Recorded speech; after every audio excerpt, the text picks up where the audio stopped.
What's up, party people? It's Keys Dan with RadioWhat.com, DJLittleRock.com, coming to you live and in living color from the Radio What studios. And this is my podcast, What Makes You Famous? It's an extension of the RadioWhat.com internet radio station that I've been running for quite some time. And if you need DJ services, where do I always send you? DJLittleRock.com. One more time, DJLittleRock.com. Check availability and get a free price quote. And maybe you could have me at your next event. You know, I like to party with the people. The people need to be entertained. Let me entertain you. Are you not entertained? Make your next thing a big one. Speaking of entertainment, today on the program, I have Randie O'Neil. Oh, you know Randie O'Neil. She's the Americana singer out there in the Pennsylvania area. The I don't know if it's Philly, but somewhere around there in the land of liberty. In I guess one of the oldest states, one of the original 13 colonies. And there's a lot of history in Pennsylvania. And there's a Randie O'Neil out there. And you're going to get to hear a little bit more about this great singer, songwriter in the next few minutes. So stick around. Very excited. This week's shows, let's see. Oh, I have two public shows. That means you get to be a part of it as well. It's the Video Dance Party Karaoke Jam. First on Friday night at the Rab in Conway, Arkansas. It's my usual Friday night gig. You'll find me there, I don't know, around 48 weeks out of the year, 48 Fridays out of the years, give or take here and there. Sometimes more, sometimes less, but yeah, quite a few Fridays you'll find me over at the Rab in Conway, Arkansas from 8 p.m. until 12:30 in the a.m. They got a full bar. The kitchen's open. Good food. Delicious food. Oh, try the food. I can't say it enough. Can I say it one more time? Try the food. It's they're the owner of the new owner of the Rab owns the Italian restaurant, and they're Armenian, if I'm not mistaken, and they're good cooks. They send me home with a little meal every night, and I'm very thankful for the food at the Rab. They got a pool. They got pool tournaments. Let's see, 10 diamond style pool tables. And they got a pool tournament on Friday nights. So if you want to try your hand at playing pool and possibly make some money while you're doing it, I encourage you to check out the Rab, Conway, Arkansas, and the Video Dance Party Karaoke Jam. You're the stars of the show. You provide the entertainment. I'm just pressing buttons. Let me press a button for you, and then you can get them dancing on the dance floor. Yeah, we got a big giant dance floor just for you. And then that's Friday night, 8 p.m. until 12:30 in the a.m., the Rab, Conway, Arkansas. And then on Saturday, I will be at the Choctaw VFW for Veterans Day. Very excited about that. Very honored to be a part of the Veterans Day celebration. And it's a video dance party, karaoke jam. They got pool tables. They got a full bar. They got, of course, the good bar snacks, good bar food. I'm sure it's like nachos and stuff like that, but they're delicious nachos. I think I've had the nachos there. I'm pretty sure I have, but they got a big dance floor and the video dance party, karaoke jam. You provide the entertainment once again. Plus, being at the VFW, you get to hear those stories from the veterans. Oh my goodness. Every time I go in there, there's a veteran that's holding court, telling stories about, the armed forces and the good that they do. It's not all horror. It's not all a horror story, being part of the armed forces. There's a lot of help to be done. People that have been through tragedies and travesties. The armed services have their battalions that help to reconstruct. So if there was no more war, I think we could use those resources still. Those fine men and women of the Army, Navy, Air Force, Marines, and the Coast Guard. And you get to hear them all over at the Choctaw VFW. Saturday night, Veterans Day. Hey, how are you celebrating your Veterans Day? How are you recognizing your veterans? I'm sure most people know at least one or two veterans. All right, that's enough intro. Let's get into it. I'm sorry. On Saturday night is from 8 p.m. until 12:30 as well at the Choctaw VFW. All right, let's get into it with Randie O'Neil. I got her on Skype, so if you're listening to the the audio version of this, I encourage you to check out the video version on my YouTube page, youtube.com/user/Keys Dan. Skyping Randie O'Neil now. Well, look who's in my face. It's Randie O'Neil. You know, I'm trying to figure out what to pre-name this because I was trying to figure out, okay, which song is catchy, and they're all so catchy. Randie O'Neil, you got a lot of songs that are, all right, you'd call them, no, they're not country. They're not folk. They're maybe Americana. That might be the small box that I put your big self in.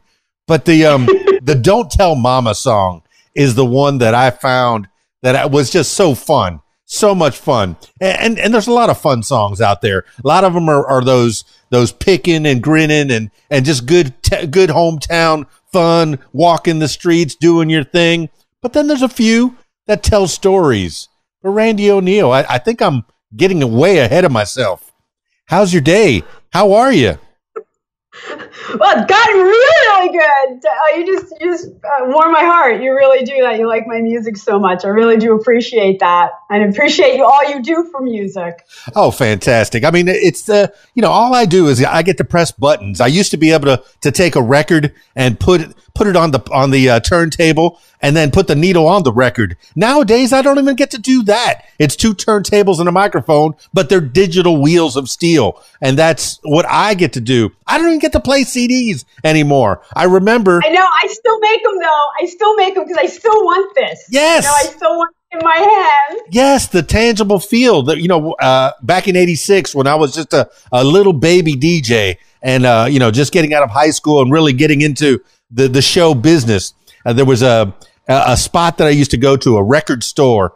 And whenever I pulled up, oh my goodness, the owner had my number. Oh, he knew if I was going into the video game parlor that was next to the record store, he knew, no, Dan, come over here. I got some new platters for you to sample. Come on over. Maybe they were Randie O'Neil platters.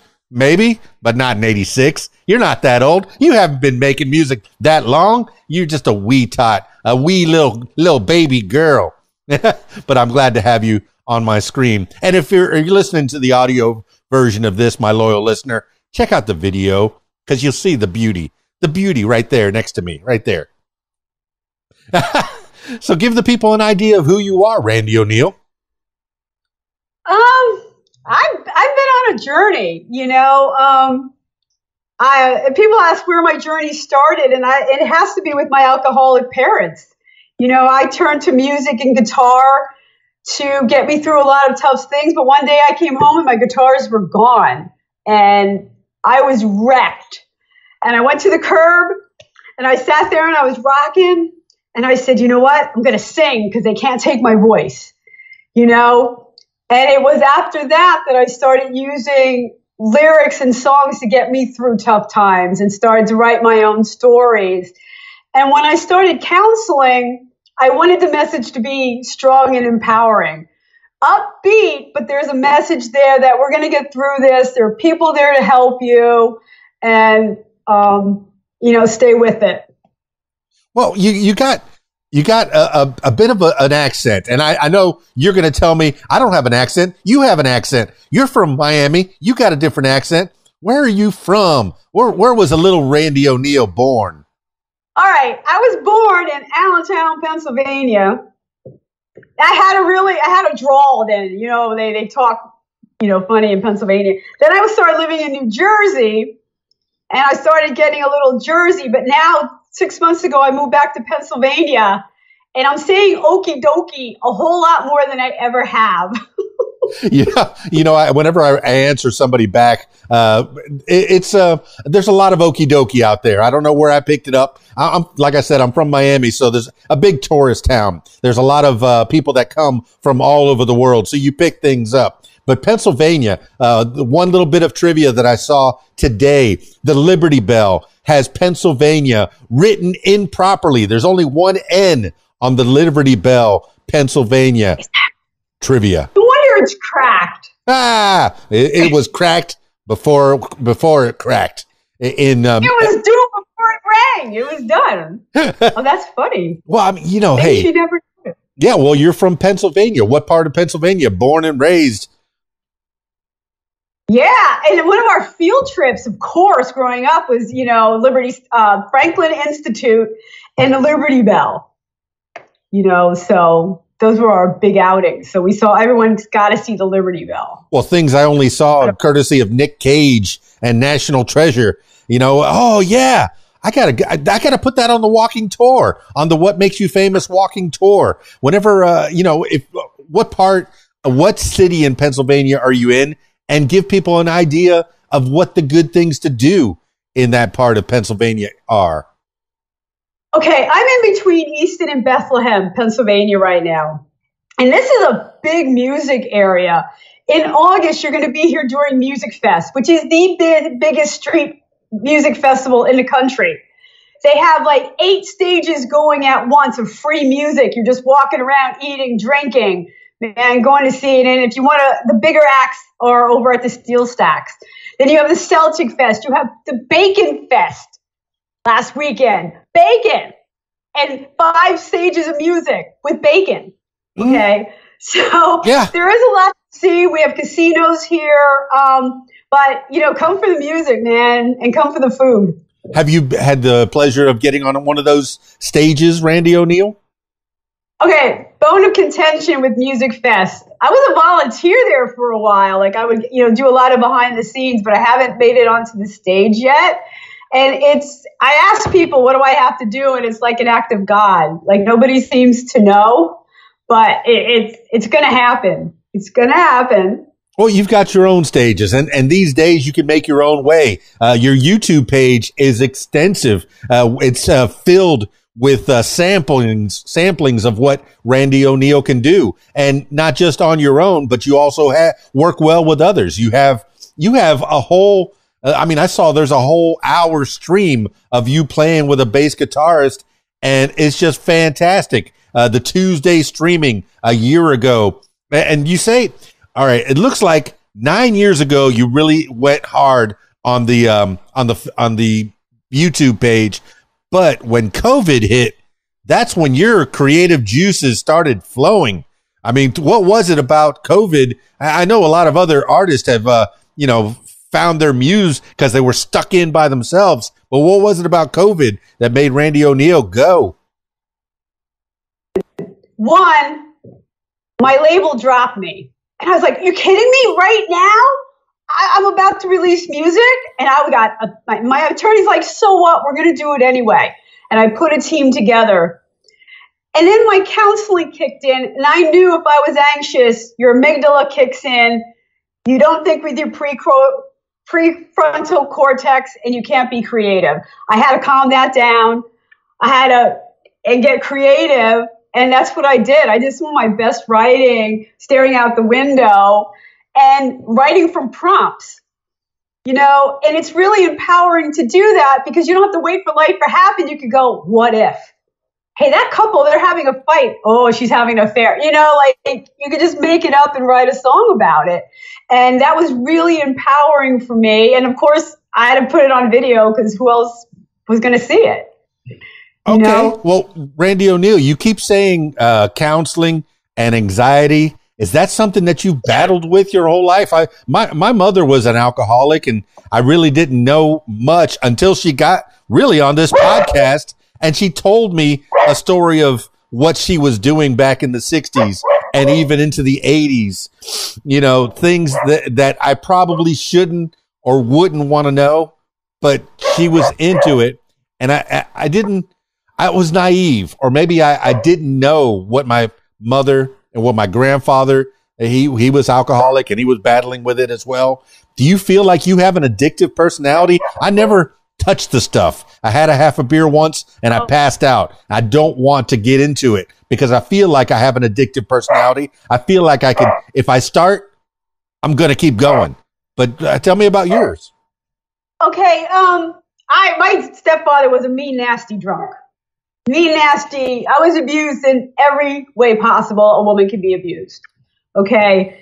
And it took me a long time to be confident and say, okay, your parents aren't your end all image of you. I can create myself in my image and what I want to do.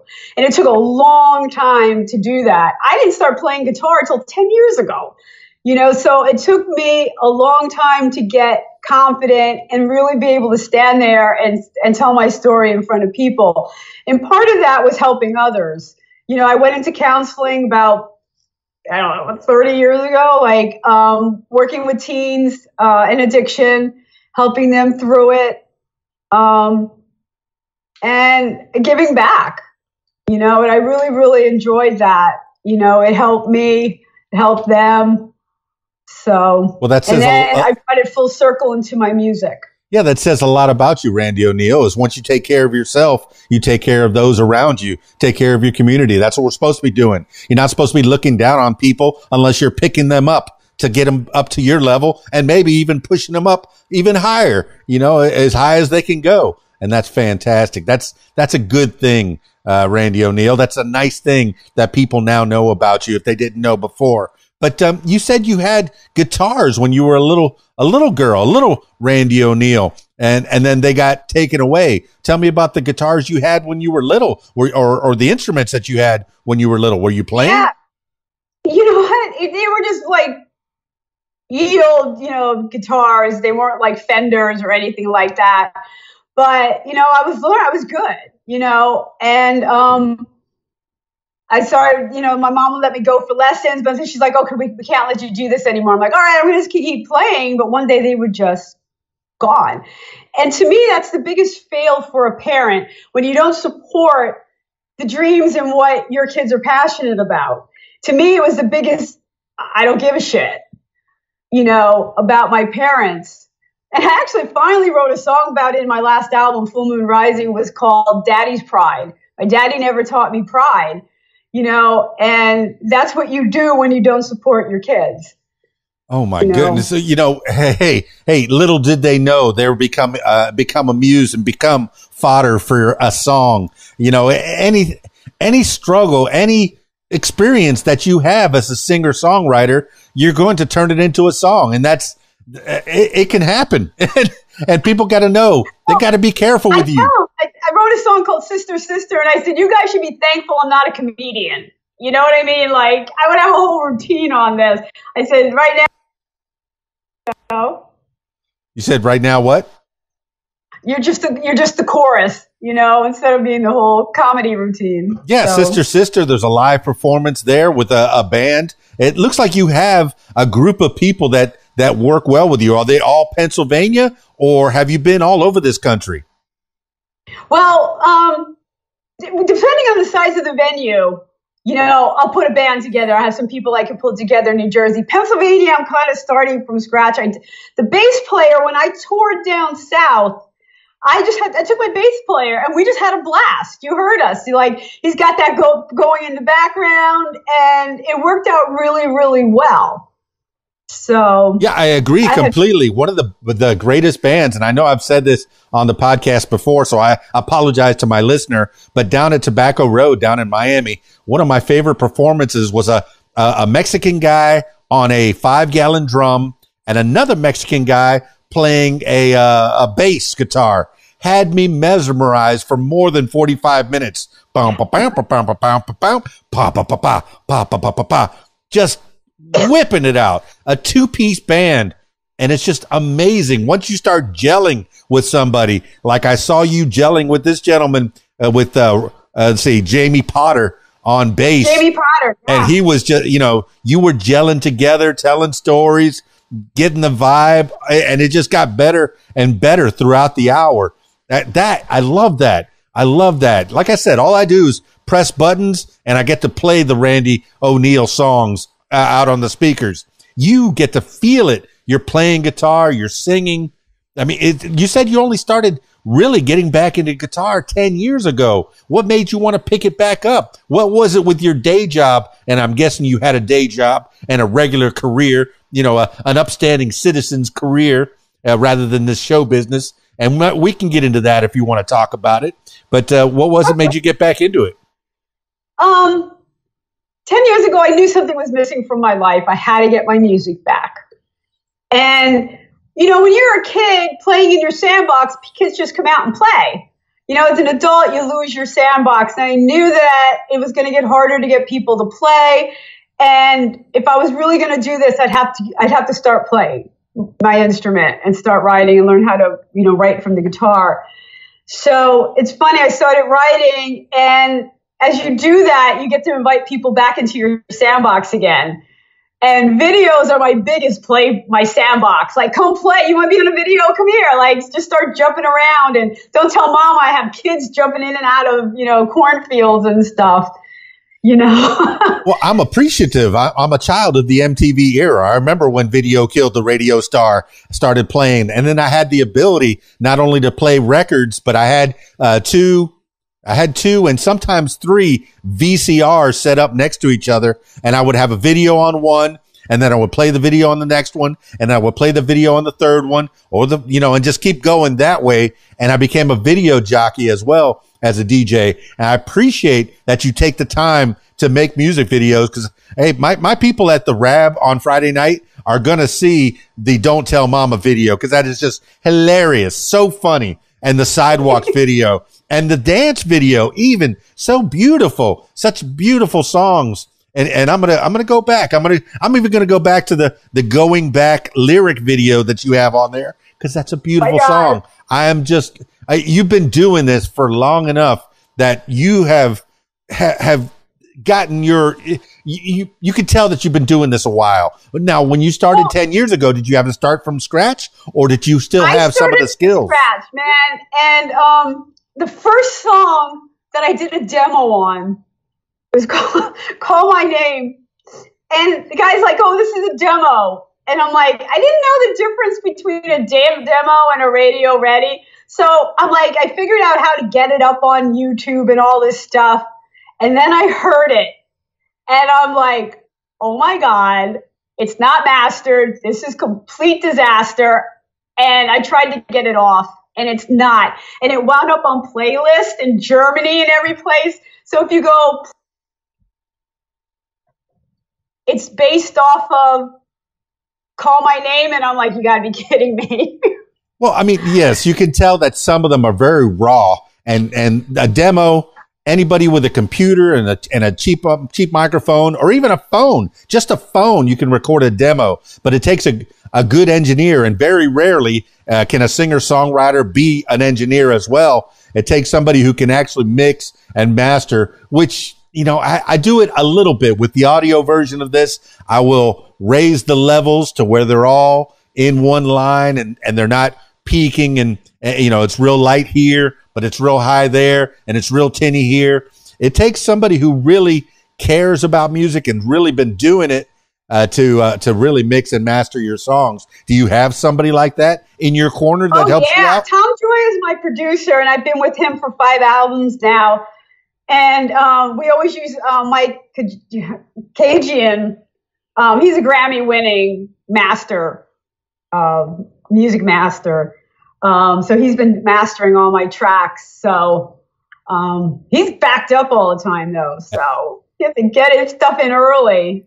Well, that's the thing. If you start doing a good job, people keep calling you. Now, I've seen you do videos, and I'm looking at you, and I'm getting a little idea of what's going on in your world just looking behind you. You have computers, you have mixing boards, you have speakers, you have microphones, you have a songbook set up behind you. Is that your recording spot? Is that your happy place? This is my creative space. I can write songs, right? And I'm not going to pretend that I'm a producer, I'm a mixer. I've learned my lesson, okay? I will bring people into my sandbox and, you know, work with Tom Joy, let him bring things to life and add his magic. You know, same with videographers. There are people I can trust. You know, Moshe Yuds, we won the award for Queen of the Barstool Two-Step Video of the Year. Beautiful. So, you know, I learned to, you know, I'm not an editor. I've tried editing, and it was okay. But some people are like, have the gift. That Queen of the Barstool two-step is such a popular song. Oh my goodness, you've gotten hit after hit. There's over 600,000 hits. My loyal listener, you need to go over to YouTube, find that YouTube video. It's just primarily you sitting at a bar stool, having some drinks, singing some songs, doing your thing. Well, that video got banned on Twitter. Okay. Banned. Now, it's a COVID song. During COVID, I had begged a bar to open, number one, the sidebar in Pompton Lakes, opened up so nobody could be there while I was filming. So we had to get a little creative. And we lined up, line them up, I'll shoot them down. So there were shots on the bar, and that's what got us banned off of Twitter. So, and if they knew it was only iced tea that I was shooting down, because I don't drink beer. So I'm like you, I don't touch this stuff anymore. And I had a beer in my hand because I'm at a bar, and I'm like, But it got banned on Twitter. But Twitter before Elon Musk, and even now, is supposed to be freedom of speech. Say whatever you want, do whatever you want, be whoever you want. And somehow you get banned for drinking drinks? Come on.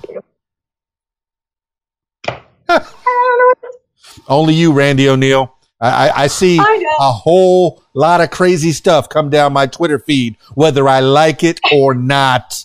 I wasn't looking this up, and it popped up on my screen. I think I can handle a Randie O'Neil taking shot after shot of iced tea. Yeah, for sure. Tea, right? Okay. Well, that's the concept of that video. And it's great that you have a team that is behind you, that is helping you, because that's what we need. You said that you had a record deal. You had somebody backing you up. What was that all about? And they dropped you. Tell me the story of Randie O'Neil and record companies. It was COVID, so it was 6 years ago or something, about 6 years ago. Now I got a little publishing deal with CEN, which was a division of Sony, the indie division. People don't understand, the indie industry has grown so much, the record companies are trying to figure out what to do with us, right? How can we make money off of them? Because we're not making any money. So I had a little publishing deal, and COVID hit, and they're like, oh, we're reorganizing with Sony, goodbye. They broke their contract, and I still put out Here I Stand, which Wilderness Man is on there. Here I Stand. There's some good stuff on there. And it started to do really, really well. I started to get some attention with my videos. So I kept going, and I released Full Moon Rising. Now I'm with Big Records, another indie label. Mm-hmm. Seeing how that goes. I might do add some. I think I still need to add some people here. So, well, I've been talking to a lot of the people from Big Records, and from what I can tell, they're a good promotion company. They don't necessarily press and release records. That might be a division that they're working on, but I think that they're helping to promote people. From what I'm looking at from the outside looking in, I think they care. I don't know, how many pieces of a dollar they're taking from you, but I think if it's not too much, you're getting some value because they are putting you out there. And hey, that's the reason that we're talking. I'm very excited about this, is that I get to meet Randie O'Neil, find out what makes you tick, how you became who you are, why you play the folk music, the Americana type music, the country type style. But you really don't limit yourself. You do covers of rock songs, but in your style. You put your flavor on your Randie O'Neil style on different types of music. I mean, what are the different types of music that you grew up with when you were a little baby musician? I grew up as a bit of a rocker, and then in college I went hardcore alternative. Man, I had the shaved head, the mohawk, the tail. I was running around this ultra conservative campus, like this punked out, and it was pretty funny because I was running 6 clubs. I was president of 6 clubs. I worked all the time. And then, you know, I was looking for a producer before I found Tom Joy, and I was interviewing producer, and this one guy said, I think you should go country with your imagery, with your songwriting. And I'm like, yeah, maybe not. So I went to another one. He said the same thing. I'm like, what are you talking about? So I went to Tom, and we were doing I'm Not That Girl. And he didn't say we're going to make a country song. He said, this is what I'm hearing. And I'm like, yeah, I like that. And later I figured out that I'm writing country songs. Yeah, we're not going to make a country song. We're making a song. And we're making a song. And yeah. I really like songs to be what they want to be. Exactly. I work on tempos and rhythms. You know, Don't Tell Mom I Needed to Groove. It needed to be fun. There's another song called Unknown. And I said, tone this down, because it's this big angry song and it's not supposed to be. And we totally Lucinda Williams the whole thing out to this spacey thing. And it's just what it needed to be. So we take things, how the feel is, you know, what the temperament of the song is, and we go from there. Yeah, there's a process to it all. I've just finished watching all of Get Back from the Beatles. And I know people on this podcast are going to get tired of me talking about it. But I did, as an outsider looking in, I don't know what a collaboration is when you bring a song to somebody and you tell them, hey, help me work out a guitar and work out the drums and work out the bass line and maybe put some keyboards into it. I don't know what that process is until I watch this documentary of these four fabulous musicians. And they were all great musicians. They all could play all of each other's instruments. You see Paul up on the drums. You see John on the bass. You see, everybody on the piano, which is great. But I don't know that process. Do you do everything in that room right there where you're at? Or do you take it to people and say, help me work this out? I had different song coaches. That I would turn to, and songwriting circles. And then I would take it to Tom, and we'd work on the feel and the texture and bass lines and things like that. Again, I know a smattering of bass. I know the theory of bass. I can play a little keyboard. But, we bring in the talent for that. Yeah, you said you went to college. Did you go to college for music? Do you know how to read and write music? Or what did you go to college for? Oh, okay. I wanted to minor in music, but I was putting myself through. And music majors had to rent studio space and all this other stuff. It was expensive. So I didn't have the money for it. So I had two majors and a minor. It was political science, social science with a minor in education. What did you do with it?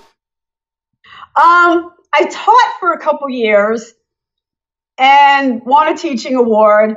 And I'm like, yeah, I'm not reaching the kids that I want to reach. And that's when I went back for counseling. What grades did you teach? Middle school, high school. Were you teaching all the subjects or music or what? Or political science? No. I was history. History is great. I have no problem with that. I do another podcast where I learn stuff. Read an article and become an expert on said thing, because that's how the internet works, right? You read one article and you're an expert. Yeah. I mean, but what are your favorite subjects of history? What's your favorite era? I like world history. I think U.S. history is kind of boring, and I think we don't pay enough attention to world history. We don't know enough about what's going on in the world today. We're like, Hamas attacked again. Well, if you were watching historically, you know why they're attacking, and United States little instigation roles in a lot of this stuff, it's not a surprise. So I really like things on a world international forum. Oh, it's an amazing what a teacher can do. Mr. Osborne wasn't my teacher, but he was my best friend's world history teacher. So occasionally I would go in and and audit. You know, I wasn't supposed to be in that class, but sometimes I'd go in and sneak in and audit because Mr. Osborne was an amazing world history, keeping us up with current events, making sure that we knew what was going on in the world. What was Ronnie Reagan doing up in the White House? And what are the things that are going on, locally and globally, but I appreciate world history. I appreciate contemporary American history, stuff that was going on right now. And World War II. That's that seems to be everybody's jam. Every year, 1, 2, 3 movies are going to come out about World War II, which is fine, which is great, because that means that people are paying attention to history, and hopefully that never happens again. No more wars, okay? No more big wars. We could squabble, but no more huge wars. This Hamas thing, it's crazy, and they're still doing it in Russia as well. That war hasn't ended. People have forgotten about it. And you get to write about it. You get to write about it and sing about it and protest, because COVID is pretty much over. Hopefully, I know it's always going to be around like the flu, but it's kind of over. It's kind of old hat. I had it last week, so don't even go there. Were you the last one to get COVID? Did they still have shots? Did they still know how to treat the stuff? I mean, it's over. Stop it. Last week. Apparently not. I'm like, oh, this is a cold. Let me do a COVID test just in case. And I'm like, you've got to be kidding me. But did it hit you hard? Were you under the table, or was it a flu? It hung on. Like, I was sick the whole week. Wow. And then I had the medication, and I think that made me a little sick too. So I don't know. Okay. Well, it sounds like you're back. Is your voice okay? Were you without voice? There were 2 days where I was barely speaking. Was that scary or what? It's for someone who depends on their voice to lose it. Did you feel like, oh, this is never going to come back again? No, I had faith. That this too shall pass. And I just relaxed, watched my Brit TV for a while, and I'm all better. Okay, I'm a little bit of an Anglophile myself. I appreciate some Brit TV, but is that something that you're into? Watching the English shows? Midsummer Murders, is an obsession. Okay. The British Baking Show is an obsession. I think the Murdoch mysteries, that is on loop out there in the living room. And we've been watching Mr. Murdoch solve his mysteries around the turn of last century, not even the turn of this past century, the turn of the last century, around the 1890s. I appreciate that history as well. I appreciate the clothing and the discoveries made at that time. There were electric cars in 1900. In the 1890s, there was electric cars, solar panels. They were working on that stuff, and it all got shut down. What do you think? Oil is a big business, Yeah. You know what? I had a car in 1985 that was getting 55 miles to a gallon. It was a Honda Civic. And then there was this big oil thing, and all of a sudden that car went away, and you could barely get 30 miles to a gallon. I'm like, what happened here? My car was getting 55 miles to a gallon. Yeah. And it went away. Oh, I remember the Honda Civic. My girlfriend had the Honda Civic. I loved the Honda Civic. That thing ran for days without having to go get filled up. And now my van barely makes 14 to the gallon. And I have to love it or leave it, I need my van because that's the only way to carry my equipment around. If I can get away with driving a small, a throwaway smart car, I would. But I can't, not yet. It hasn't caught up with me yet. But I wish that I'm guessing that it was the oil factions that killed the electric car. I've seen documentaries, heard podcasts about that. But, now we're just trying to play catch up, trying to figure things out. Right. Right. Oh my goodness. But okay, so tell me about the equipment that you have behind you. I'm seeing a microphone, I'm seeing a computer, I'm seeing stuff. Do you have the right kind of equipment? I see the guitar, the right kind of equipment that you can make the tracks at least good enough to where you could send them to your engineer and he can mix them down for you? Yeah, I mean, basically what you need. I have a little mixer aside of me, my guitar, a few microphones that I have. Behind me, my Sennheiser. And I can send him tracks. I usually go in person when I can, and we work on stuff. So yeah, I do have, the basic technology. I'll throw a bass line down and he'll come up with something way better. So Oh, I appreciate that so much. Yeah. That's a new guitar. I just bought it's a Peacock Blue PRS Piazzo. It has two inputs. One if you want to play electric, one if you want to play it like an acoustic. What? Carlos Santana never had that PRS, did he? He just came out with it. It's new.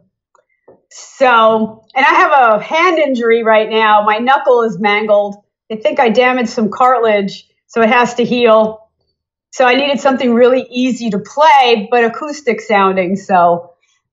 No, that sounds like an amazing piece of machinery. I know that famously Carlos Santana plays the Paul Reed Smith, the PRS instruments, and he made those things sing.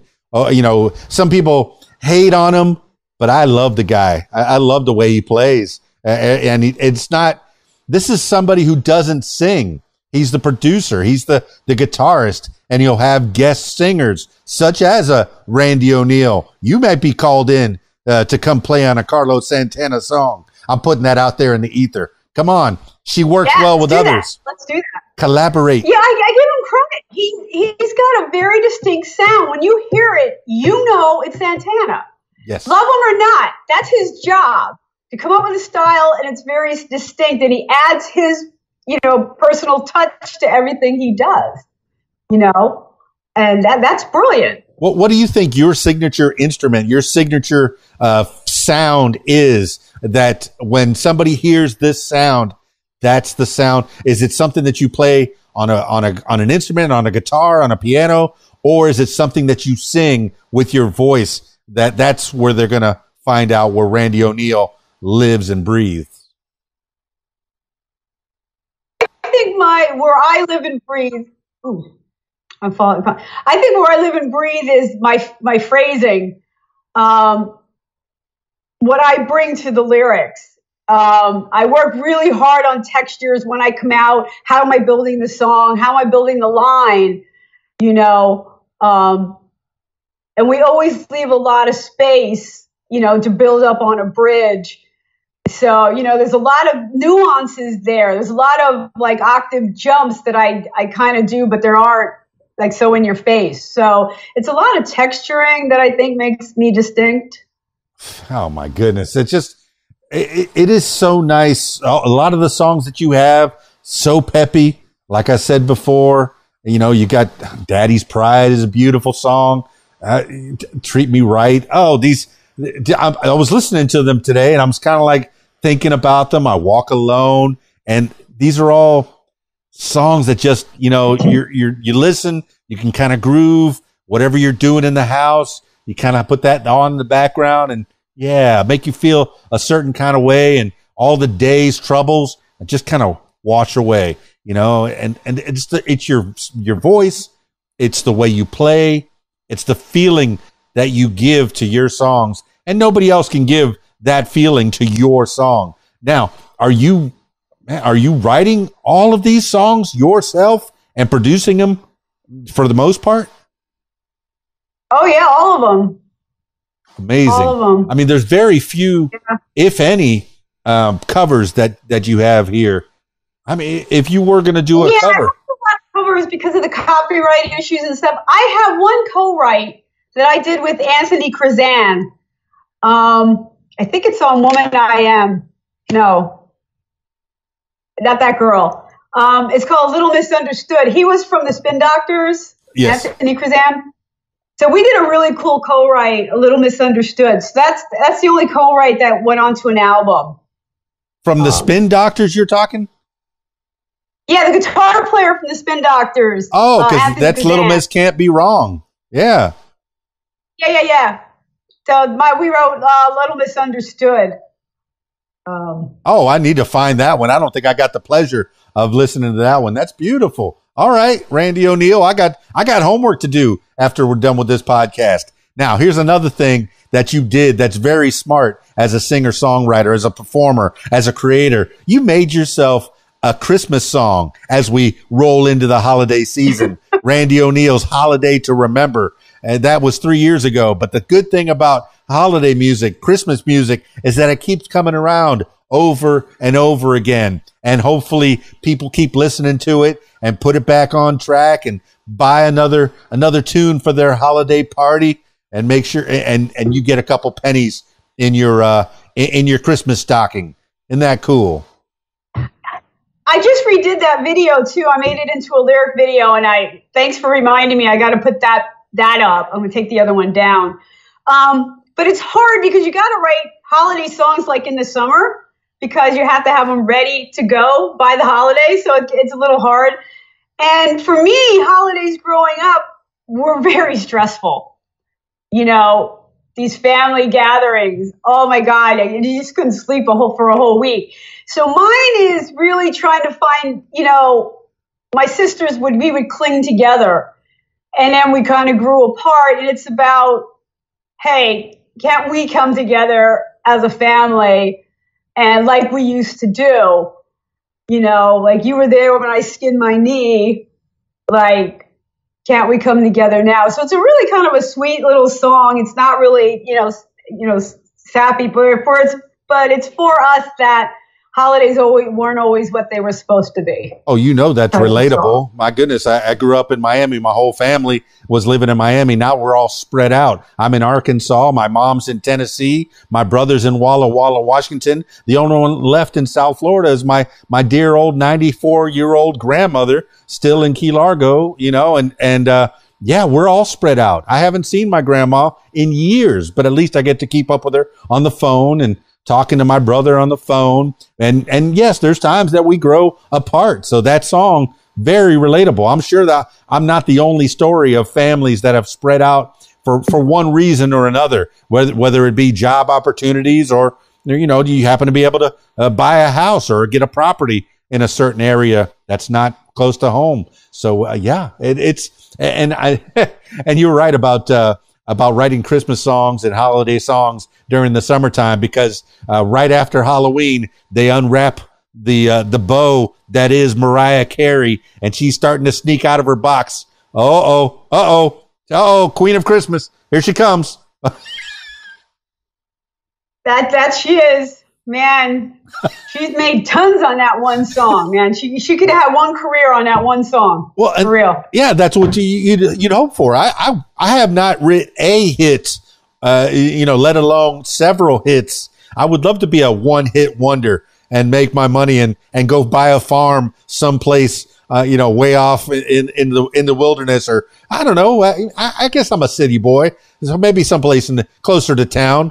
But a Juice Newton playing with the Queen of Hearts. She had the one song, and I think she moved to Montana. She's done, Yeah, I'd be happy with that. If I could, I have actually Holiday to Remember was forwarded to Hallmark to be in one of the Hallmark movies. And I'm like, yeah, do that. Get it in there. That'd be awesome. Well, tell me about that, because that's another way. I wonder how artists are making money doing this business we call show. And what is it? Did you submit it to Sync or some of these other things? Sync licenses, yeah. Big Records has some connections with some music supervisors that were looking for certain types of songs. So I submitted a series, and one of them went to Hallmark. So because they do. I boycott them now because they start Christmas way too early. I think Halloween, they ignore Halloween, and I'm not down with that. Like, Halloween is rocking. I love horror movies. I love them. October is all about horror movies. AMC, I'm rocking it 24/7. And they're like this Christmas stuff. And I'm like, I can't be doing that. But I hope they use my song anyway. Yeah, I was just talking today about my best friend and I, John Canada. He was how we were at the movie theaters laughing at Jason and Mike Myers and Freddy Krueger. Get him. Come on, get him. Yeah, get him. Evil Dead, Bruce Campbell. Yeah, go get him. Evil Dead is so good. That's my movie. That's my jam. Evil Dead, 28 Days of Night. Is it? Is that one? Okay. I know that there's a movie out there called that you recommend. Oh my. Okay, come on now. Vampires go to Alaska because there's a couple, like 28 days where it's totally black. The sun doesn't come up. Is that genius? Perfect. Vampires can be up all day because there's no sun. Now so the town's in trouble. They cut the town off and have at it. Now I got to find that movie, 28 Days of Night. That is brilliant. Yes. I dig a vampire. Over the last week, I saw Lost Boys again. That Kiefer Sutherland made me dye my hair blonde back in 1987. I did it. I had blonde, spiky hair and the trench coat, the duster, and the boots.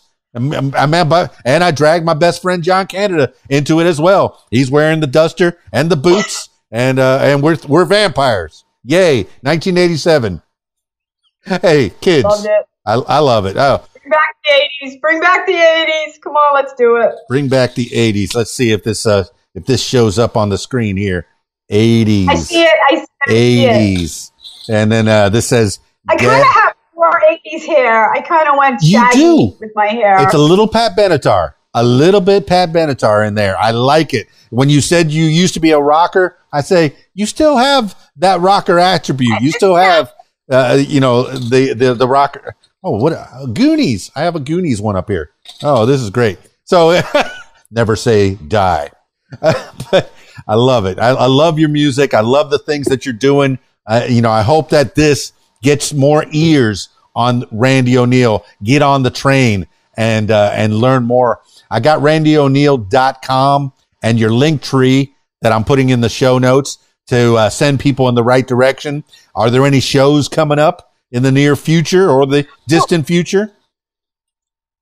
Okay. I do a show. There are two ways to get on my to internet streaming. Monday nights, I do a show called On the Ranch, where I take Americana artists, indie, and I try to spotlight them. So, it's really cool. I'm having a good time with that. That's Blast Music 24/7 is producing that, and it's going really well. So, and then I have a fan page called the Lost But Not Private Club. It's called the what? Lost But Not Broken Club. Okay. On Facebook.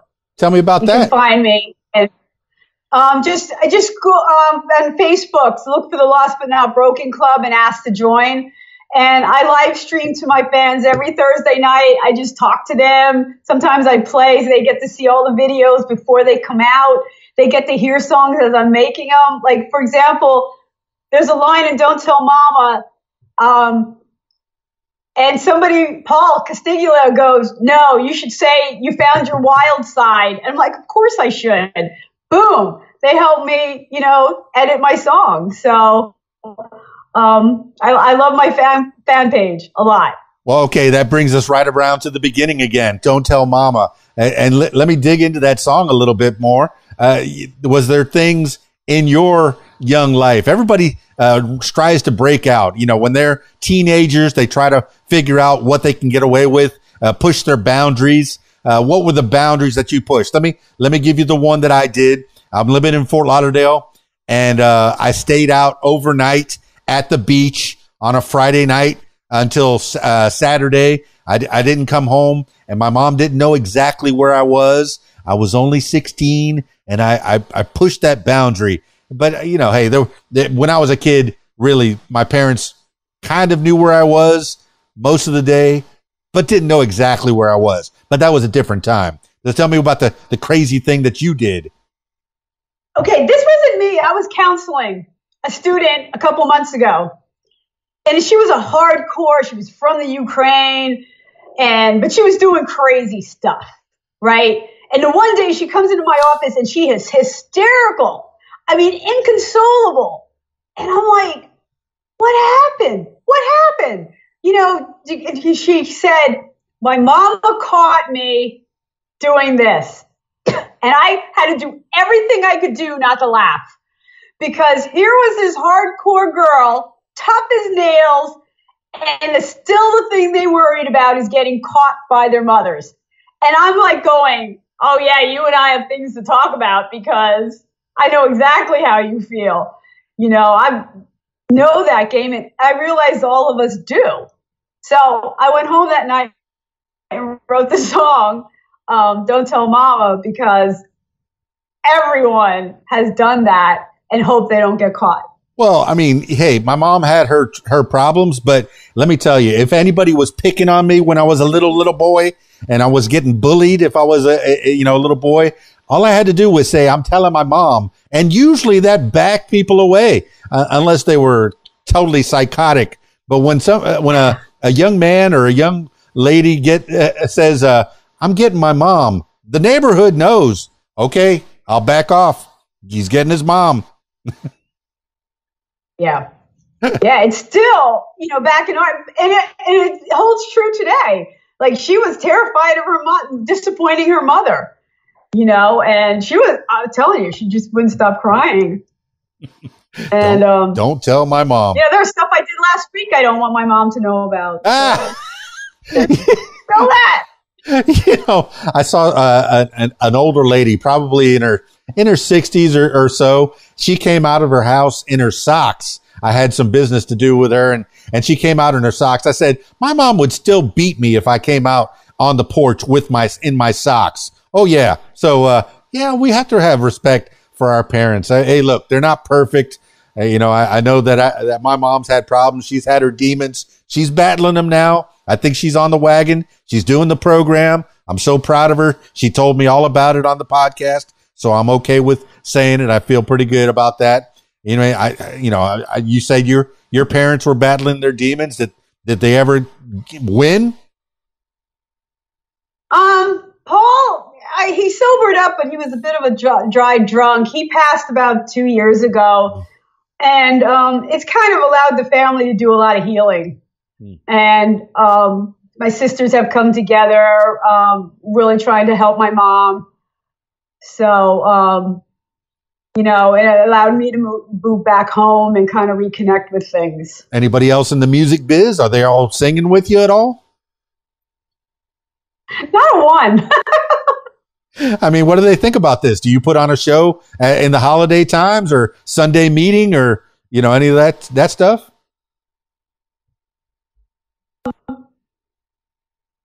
Oh, we'll watch everything I do, buy my albums and stuff. And then I have one that, hasn't seen it, in 10 years hasn't seen me play.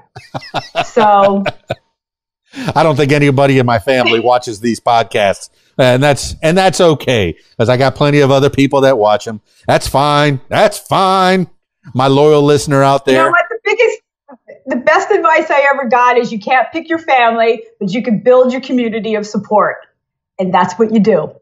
You build your community of support. All right. That brings me down to the wind down. Let's land this plane, because I got to be mindful of people's times. I think I did one of these podcasts that was over 5 hours. Hey, it happened.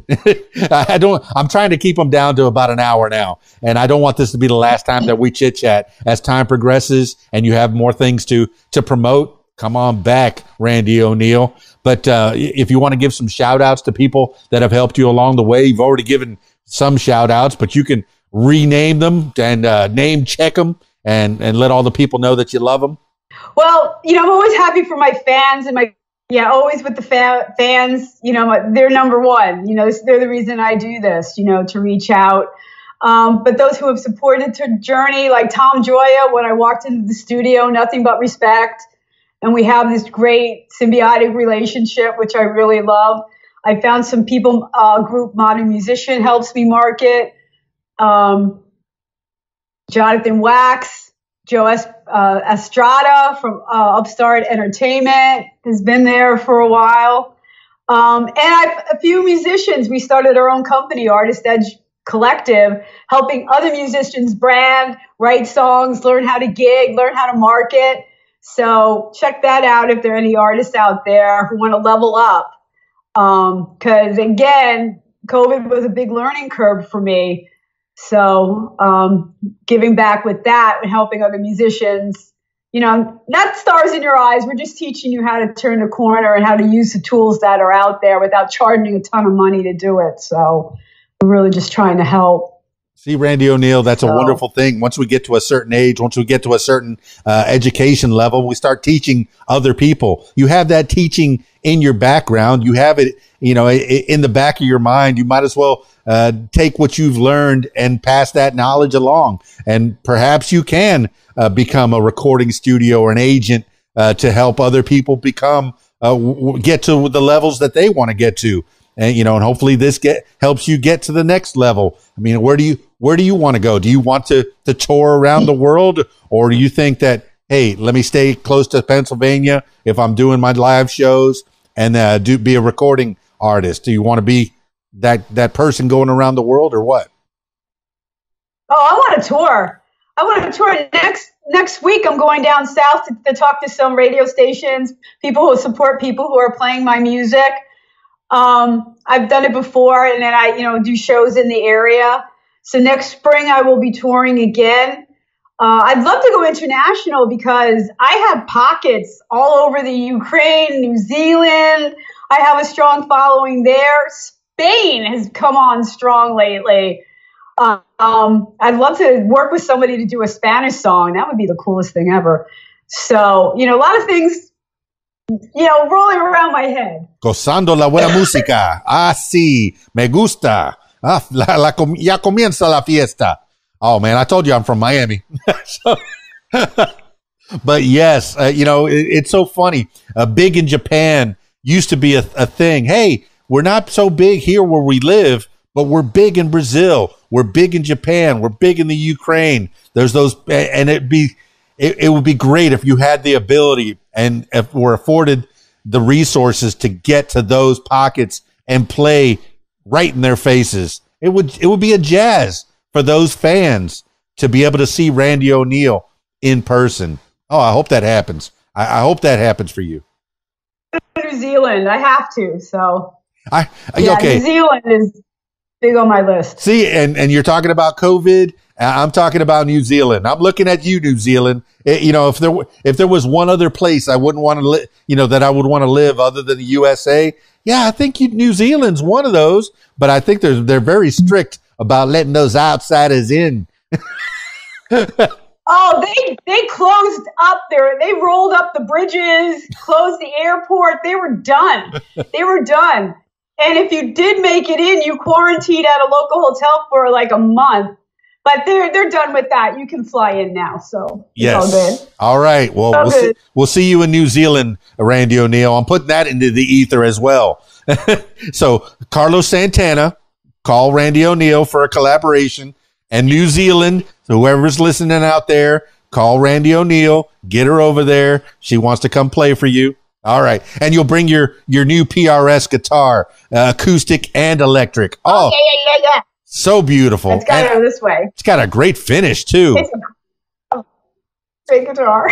Gorgeous finish. All right. Let's finish this thing off. I always finish with last words for the people. This could be words to live by. This could be something you heard a long time ago, maybe a mantra that you wake up with every morning, or just whatever pops into your head at this moment in time. Randie O'Neil, give the last words for the people.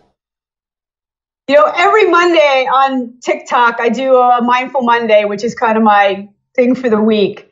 And one of the biggest things I try to get people to do is, for mindfulness, is find their sandbox. Don't forget to take a break, find your passion, whatever that is, because otherwise stress just builds and builds and builds. You can't turn off your head. It keeps churning. You have to find ways and get into your sandbox, invite other people there.